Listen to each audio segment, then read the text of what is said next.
Trying to figure out how this module works for the Mazda 3. Lots of bits and pieces here that seem to fit okay.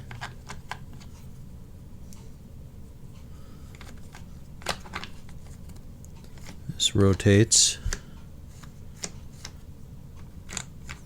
This piece locks into here. This would be the cable release for the door lock, which all seems to work fine until I try and put this piece on, which is where it seems to jam. And that's the part I can't figure out.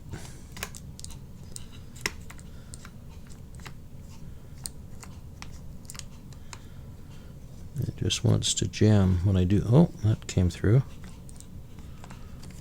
But that seems like it's this piece jumping over here.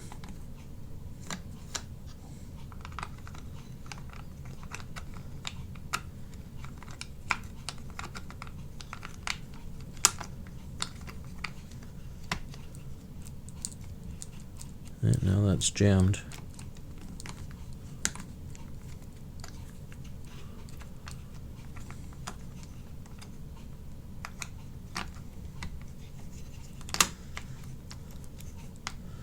That's jammed. Any ideas, anybody?